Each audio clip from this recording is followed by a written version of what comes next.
Kanawayon. Ang manok na kanawayon ay isang lokal na uri ng manok sa Pilipinas. Ito ay kabilang sa mga indigenous na uri ng manok na matatagpuan sa parteng Visayas.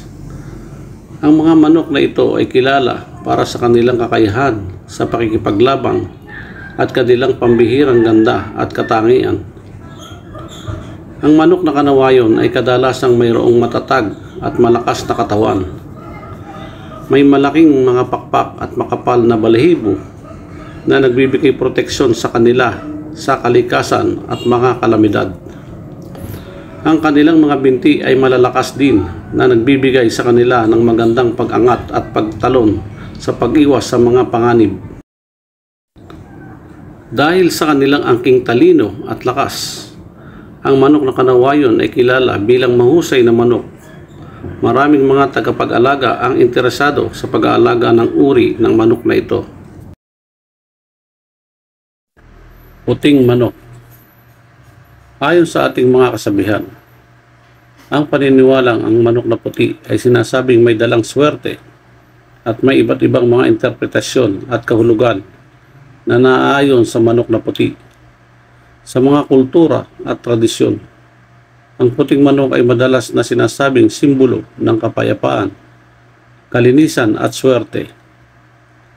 Ang puting manok ay isang uri ng manok na may kulay na balahibo na puti. Ito ay karaniwang kilala bilang puting manok sa Pilipinas. Ang puti na manok ay tinatangkilik dahil sa kanilang magandang kulay at sukat ng katawan. Sa ibang pananaw, ang manok na puti ay nagsisilbi bilang isang pamahiin o pamamaraan upang hilingin ang swerte o kapalaran. Maraming pagkakataon na may mga tao na naniniwala na ang isang puting manok ay nagdadala ng magandang kapalaran, mabubuting pagkakataon o tagumpay sa mga hinaharap at iba pang aktibidad ng tao. Ang puti na manok ay maaaring gamitin sa iba't ibang paraan.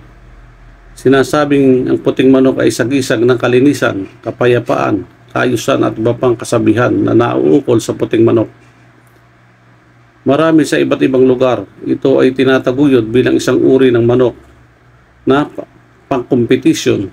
Karamihan sa mga manlalaro ng sabong ay tinatangkilik ang kulay na puti at pinaparami o ibinibreed, lalo na sa malalaking farm, gaya ng White Kelso, White Claret, Zamboanga White at iba pang breed na aayon sa puting manok.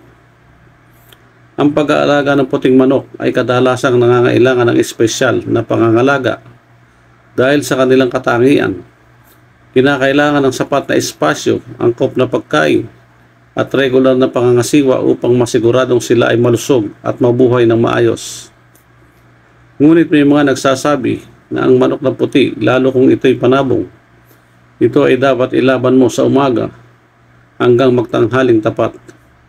Sapagkat ang liwanag sa umaga hanggang magtanghaling tapat ay nagsisilbing init at unti-unting lumalamig ito pagsapit ng hapon hanggang dumilim.